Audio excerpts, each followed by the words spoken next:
بسم الله الرحمن الرحيم ولنبلونكم بشيء من الخوف والجوع ونقص من الأموال والأنفس والثمرات وبشر الصابرين۔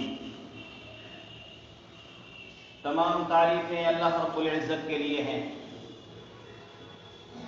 جو ہم سب کا خالق ہے، مالک ہے، کائنات کی ہر شے اور اس کی ضرورت اسی کے ہاتھ میں ہے، جو عزتوں کا مالک ہے اور ہماری زندگی کے سارے حوادث، سارے حادثات اسی کی طرف سے ہیں۔ وہ نہایت عظیم ہے، وہ عبادتوں کے لائق ہے، وہ تعریف اور ثنا کے لائق ہے۔ انسان کتنی بھی کوشش کرے اس کی عبادت کا حق ادا نہیں ہو سکتا۔ درود و سلام ہو ہمارے نبی محمد عربی صلی اللہ علیہ وسلم کی شخصیت پر جو نور ہدایت ہے، انسان کی زندگی میں آنے والے سارے مسائل کا حل جن کی سیرت میں اور جن کے کردار میں موجود ہے، وہ ہمارے حقیقی آئیڈیل ہیں، اور اگر ہم ان کو چھوڑ کر کسی رہبر کی تلاش کریں تو محمد رسول اللہ صلی اللہ علیہ وسلم جیسا قائد اور ان جیسا رہبر ڈھونڈنے سے ہم کو نہیں مل سکتا۔ اللہم صلی وسلم علیہ وعلی آلہ وصحبہ وسلم۔ میرے بھائیوں، یہ زندگی مکمل ایک آزمائش ہے۔ یہ زندگی ایک ٹیسٹ ہے، ایک ابتلا ہے، ایک امتحان ہے۔ اللہ تبارک و تعالیٰ نے قرآن مقدس میں اس کی طرف اشارہ فرمایا کہ ہم نے اس کائنات کے اندر موت اور زندگی کو رکھا تاکہ تمہاری آزمائش، تاکہ تم کو آزمایا جائے۔ اس زمین پر جو بھی بچہ پیدا ہوتا ہے، جو بھی نفس سانس لیتا ہے، اس کو اس حقیقت کا اعتراف ہونا چاہیے، اس پر ایمان ہونا چاہیے کہ اس زندگی کے اندر امتحان، آزمائشیں، مصیبتیں یہ اس زندگی کا لازمہ ہے، جزو لا ينفک۔ کوئی بھی زندگی آزمائشوں سے، مصیبتوں سے، پریشانیوں سے الگ نہیں رہ سکتی۔ اللہ رب العزت نے قرآن مقدس میں فرمایا اپنے بندوں کو خطاب کرتے ہوئے وَلَنَبْلُوَنَّكُمْ بِشَيْءٍ مِّنَ الْخَوْفِ وَالْجُوعِ، ہم ضرور تم کو آزمائیں گے، تمہارا امتحان لیں گے، اور تمہارے امتحان کی بہت ساری شکلیں ہوں گی، تمہاری آزمائشوں کی بہت ساری شکلیں ہوں گی۔ وَلَنَبْلُوَنَّكُمْ بِشَيْءٍ مِّنَ الْخَوْفِ، تم کو خوف میں مبتلا کر کے، وَالْجُوعِ، اور تم کو بھوک میں مبتلا کر کے، فقر و فاقہ میں مبتلا کر کے، وَنَقْصٍ مِّنَ الْأَمْوَالِ وَالثَّمَرَاتِ، اور تمہاری کھیتیوں، تمہارے پھلوں کو کم کر کے، اور اسی طریقے سے قرآن مقدس آیت میں آخر میں اللہ رب العزت نے ارشاد فرمایا وَبَشِّرِ الصَّابِرِينَ، جب ایک مومن کی آزمائش ہو، جب ایک مومن کو مصیبتوں میں گرفتار کیا جائے، جب ایک مومن کو پریشانیاں لاحق ہو، زندگی کی مختلف طرح کی آزمائشیں اللہ کی طرف سے ان کی جائیں، تو ان پریشانیوں میں، ان مصیبتوں میں، ان مصیبتوں سے نکلنے کا راستہ کیا ہے؟ تو اللہ رب العزت نے اس آیت کے اندر ارشاد فرمایا وَبَشِّرِ الصَّابِرِينَ۔ تو جب مومنوں کی آزمائشیں ہوں تو آزمائشوں میں کامیاب ہونے والے لوگ وہ ہیں جو صبر کرتے ہیں، شکر کرتے ہیں، جو ان آزمائشوں کا مقابلہ کرتے ہیں، جو ان مصیبتوں کو صبر اور ضبط کے ساتھ، برداشت کے ساتھ، للہیت کے ساتھ، خلوص کے ساتھ جو ان کو برداشت کرتے ہیں اور ان میں اپنے رب کو یاد رکھتے ہیں، وَبَشِّرِ الصَّابِرِينَ، تو ایسے صبر کرنے والوں کے لیے خوشخبری دیجئے، بشارت دیجئے کہ ان صبر کرنے والوں کی مصیبتیں ہمیشہ نہیں رہتی، بلکہ اللہ تبارک و تعالی صبر کا پھل اور صبر کے عوض ان کی مصیبتوں کو ختم کر دیتا ہے۔ میرے بھائیوں، اللہ تبارک و تعالی نے قرآن مقدس کے اندر مختلف آیتوں میں اس بات کی طرف اشارہ کیا اور ہمیں یہ بتلانے کی، یہ سمجھایا، یہ بتلایا کہ مومن جو اللہ کے قریب ہوتا ہے، انسان جس کو اللہ نے ٹیسٹ کے لیے، امتحان کے لیے پیدا کیا ہے، اس زمین پر اس کو مختلف قسموں سے آزمایا جاتا ہے، مختلف پریشانیوں میں اس کو مبتلا کیا جاتا ہے، مختلف طریقے سے اس کے ایمان کا امتحان ہوتا ہے، مختلف طریقے سے اللہ تبارک و تعالی اس کو یہ احساس دلاتا ہے کہ تمہارے اوپر کوئی ذات ہے جو قادر مطلق ہے، تم اس کائنات کے اندر، تم اس زمین پر اپنے تصرف سے، اپنی مرضی سے زندگی نہیں گزار سکتے، لیکن یہ مصیبتیں کیوں آتی ہیں، یہ پریشانیاں کیوں آتی ہیں، یہ آزمائشیں کیوں ہوتی ہیں؟ اللہ تبارک و تعالیٰ نے قرآن مقدس کے اندر اس کی طرف بھی اشارہ فرمایا، یعنی دوسرے الفاظ میں اگر ہم کو عصر حاضر کے اندر مختلف قسم کی پریشانیوں سے سامنا ہو، اگر خوف اور ہراس سے ہم کو سامنا ہو، بے اطمینانی اور بے چینی سے مسلمان پریشان ہو، مسلمان کو اپنی حفاظت کی فکر ہو، کہیں پر اپنے ایمان کی فکر ہو، کہیں پر اپنے مستقبل کی فکر ہو، مختلف قسم کے خوف اگر مسلمانوں کو لاحق ہو تو مسلمانوں کو کیا کرنا چاہیے؟ قرآن کی روشنی میں مسلمانوں کو اپنے اعمال کی طرف دیکھنا چاہیے، کیونکہ اللہ نے فرمایا وَمَا أَصَابَكُم مِّن مُّصِيبَةٍ فَبِمَا كَسَبَتْ أَيْدِيكُمْ، اے مسلمانوں، اے مومنوں، اے قرآن کو اللہ کا کلام سمجھنے والوں، تمہارا ایمان ہی ہونا چاہیے کہ تم کو جو بھی مصیبت لاحق ہوتی ہے، تم کو جو بھی پریشانی آتی ہے، تم کو جو بھی خوف لاحق ہوتا ہے، اللہ کی طرف سے جو بھی آفت تم پر آتی ہے، فَبِمَا كَسَبَتْ أَيْدِيكُمْ، تو یاد رکھو اللہ کی طرف سے وہ بلا سبب، بلا علت نہیں آتی، بلکہ بما کسبت ایدیکم، وہ ان اعمال کا نتیجہ ہوتی ہے جو اعمال تم نے اپنے ہاتھوں سے کیے ہیں۔ یہ مصیبتیں، یہ پریشانیاں، یہ خوف اور یہ آزمائشیں، یہ سب تمہارے اعمال کا بدلہ ہے اور تمہارے کیے کا بدلہ ہے۔ اللہ تبارک و تعالیٰ تمہارے گناہوں کے عوض، تمہاری پریشانیوں کے عوض، اللہ تبارک و تعالیٰ تم کو آزمائشوں میں ڈالتا ہے، تمہارے مال کو ضائع کرتا ہے، تمہاری اولاد کے ذریعے سے تم کو آزماتا ہے، تمہارے فقر و فاقہ کے ذریعے سے تم کو آزماتا ہے، کبھی بے اطمینانی کے ذریعے سے، خوف کے ذریعے سے تم کو آزماتا ہے۔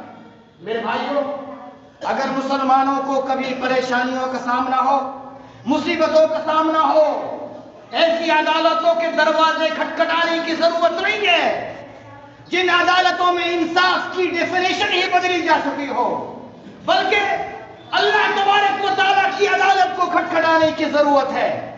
ان مسجدوں میں آنے کی ضرورت ہے، اپنے ایمان کو چیک کرنے کی ضرورت ہے، اپنے للہیت اور اپنے خلوص کا جائزہ لینے کی ضرورت ہے۔ یہی قرآن ہمیں سکھاتا ہے۔ میرے بھائیوں، اللہ کے نبی محمد رسول اللہ صلی اللہ علیہ وسلم کی زندگی کو پڑھیے، انبیاء کرام کی زندگی کو پڑھیے، قرآن پاک کے مطالعے کے ذریعے سے۔ دوسری بات ہم کو جو مد نظر رکھنی چاہیے مصیبتوں اور پریشانیوں کے اندر، وہ دوسری بات یہ ہے میرے بھائیوں، ہم کو اللہ تبارک و تعالیٰ نے اگر مصیبتوں میں گرفتار کیا ہے، ہم کو پریشانیاں لاحق ہیں، ہم کو مختلف قسم کی آزمائشوں کا سامنا ہے، تو ہم کو کبھی بھی مایوسی کا دامن نہیں تھامنا چاہیے۔ ہم کو اپنے دلوں میں مایوسی کو ڈرانے کی اجازت نہیں دینی چاہیے، بلکہ امید کا دامن ہمیشہ ہم کو نہیں چھوڑنا چاہیے، بلکہ ہم کو یہ سمجھنا چاہیے کہ اللہ تبارک و تعالیٰ اپنے نیک بندوں ہی کو آزماتا ہے، اپنے محبوب بندوں ہی کو آزماتا ہے، کیونکہ اللہ کے نبی صلی اللہ علیہ وسلم نے فرمایا اشد الناس بلاء الانبیاء ثم الامثل فالامثل، سب سے سخت قسم کی آزمائش ہے تاریخ اسلام میں آدم علیہ السلام سے لے کر آج تک کی تاریخ میں سب سے سخت قسم کی آزمائشیں جن لوگوں پر آئیں، سب سے سخت قسم کی مصیبتوں کا جن لوگوں سے سامنا ہوا وہ کون تھے؟ الانبیاء، وہ انبیاء تھے، اور پھر انبیاء کے قریب، انبیاء کی راہوں پر چلنے والے اللہ تبارک و تعالیٰ نے ان کو آزمایا۔ یعنی ایک طرف آزمائشیں ہم کو اپنا جائزہ لینے، اپنے ایمان کو تازہ کرنے اور اللہ سے قربت کا سبق سکھلاتی ہیں، تو وہیں پر آزمائشیں، مصیبتیں ہم کو اس بات کا حوصلہ دلاتی ہیں کہ یہ مصیبتیں اسی لیے ہیں کیونکہ اللہ تبارک و تعالیٰ ہم سے محبت کرتا ہے۔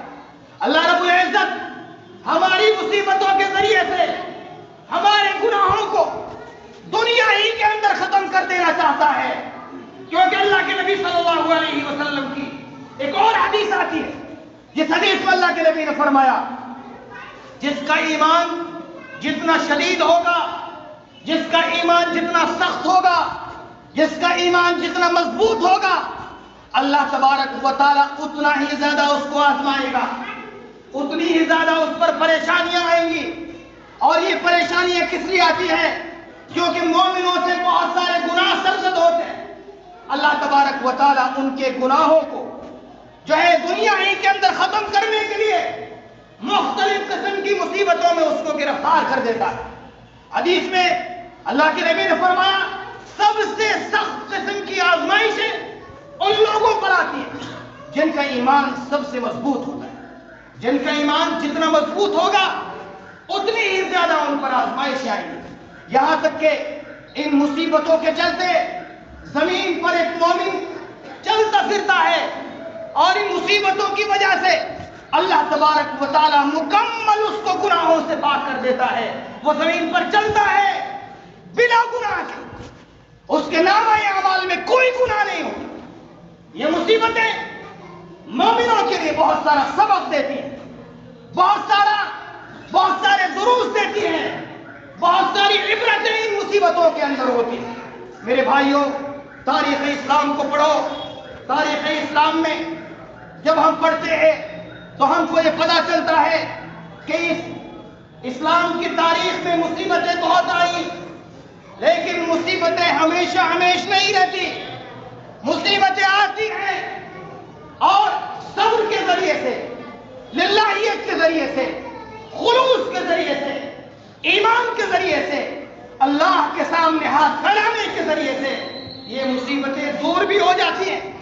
آپ دیکھیں محمد رسول اللہ صلی اللہ علیہ وسلم ایک عظیم نبی ہے اور سید الانبیاء ہے، سید ولد آدم۔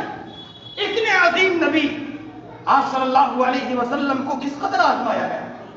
آپ صلی اللہ علیہ وسلم نے 3 سال شیب ابی طالب نے محاصرے کی زندگی بسر کی، اور آپ کی زندگی کو پڑھیے گا، ہم جیسے لوگوں کی اگر اس قدر آزمائش ہو، ہم ایمان کو چھوڑ دیں، ہم کفر میں داخل ہو جائے، ہم مرتد ہو جائے، یا تو انسان ایک پیالی چائے کے برابر ایمان کو فروخت کر دیتا ہے۔ ہم آزمائشوں کے لائق نہیں ہیں، ہم مصیبتوں کے لائق نہیں ہیں۔ محمد رسول اللہ صلی اللہ علیہ وسلم کو آزمایا گیا۔ ہمارے نوجوان شاید نہیں جانتے ہوں گے، اسلام کی تاریخ پڑھو تو ہم کو علم ہوگا کہ وہ دین جو محمد رسول اللہ نے ہم کو دیا ہے، جو ہندو پاک تک اور دنیا کے کونے کونے میں جو دین پہنچا ہے، یہ دین کھیلتے کودتے ہوئے نہیں پہنچا میرے بھائیوں۔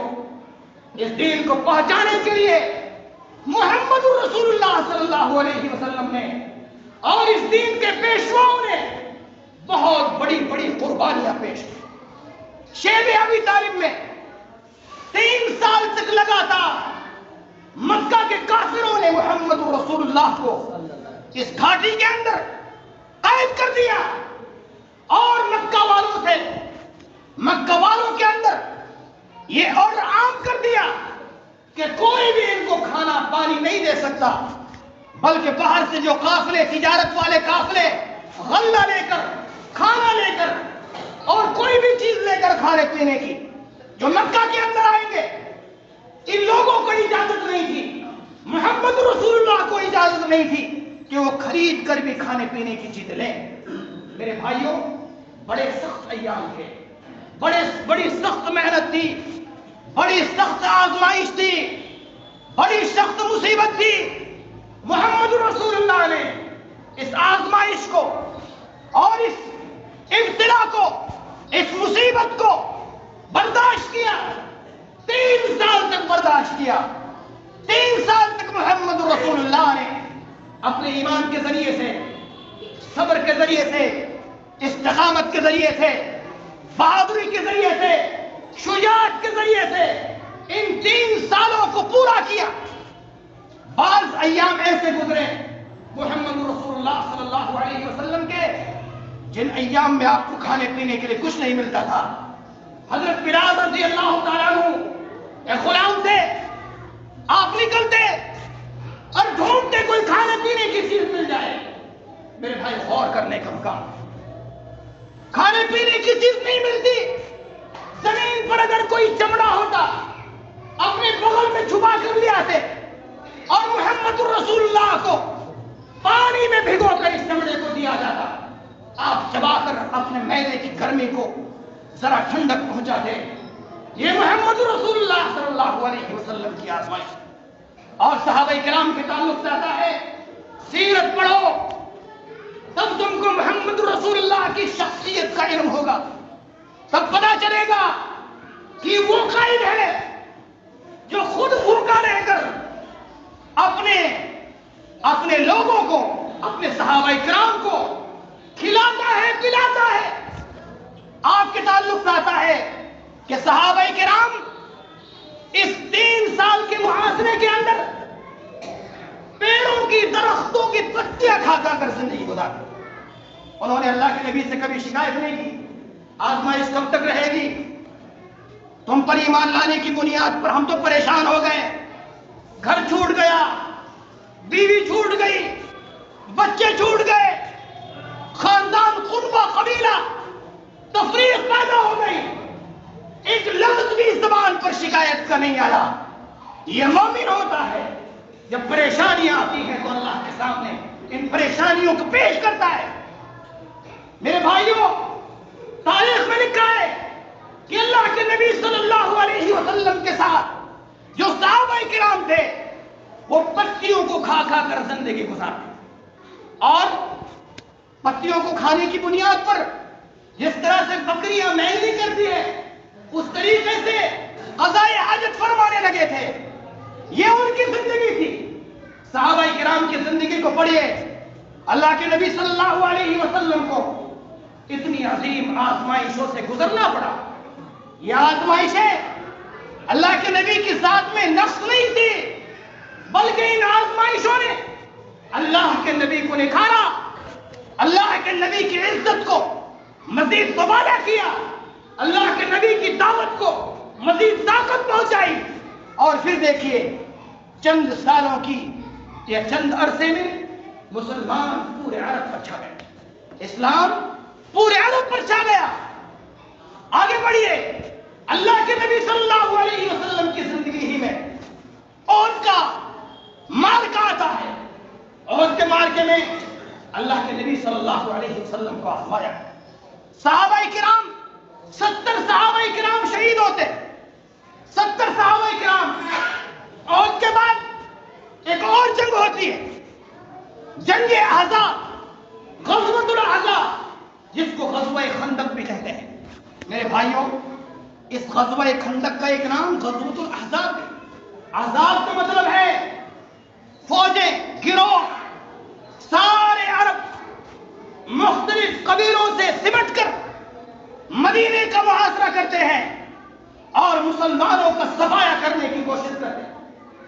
اور قرآن میں جب غزوہ احزاب کا یہ جنگ کا نقشہ کھینچا گیا، جس جنگ میں خندق کھودی گئی ان دشمنوں سے بچنے کے لیے، اور یہ وہ جنگ ہے جس جنگ کو محمد رسول اللہ نے مدینے کے اندر رہتے ہوئے لڑا ہے. اور دو طرح کے دشمنوں سے سامنا تھا.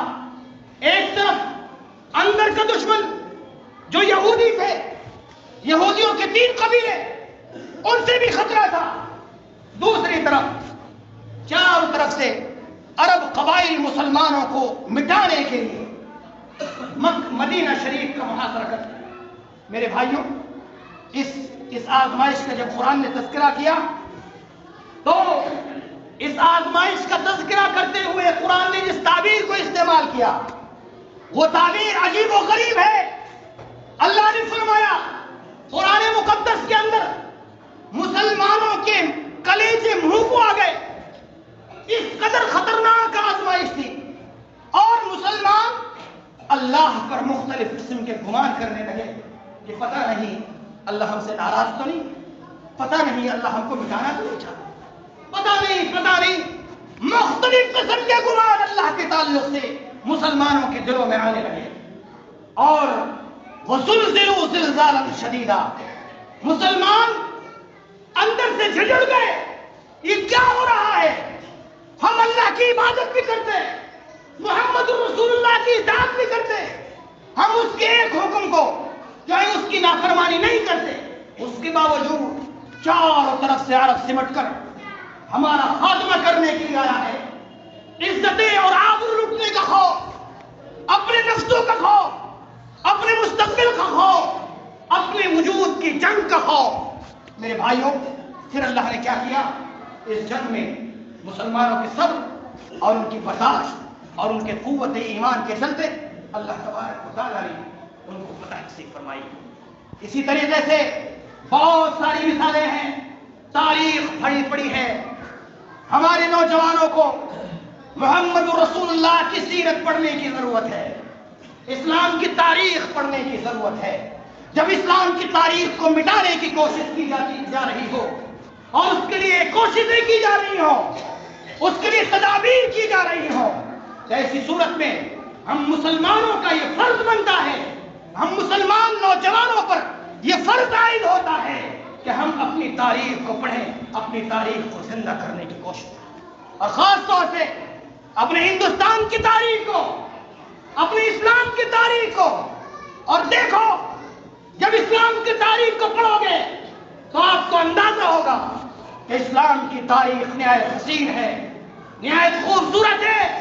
جس طرح سے لوگوں نے اسلامی تاریخ کو بدنام کرنے کی کوشش کی ہے، میرے بھائیوں، اسلامی تاریخ اس سے کہیں بالا ہے. اسلامی تاریخ کے اندر بہت نادر واقعات ملتے ہیں.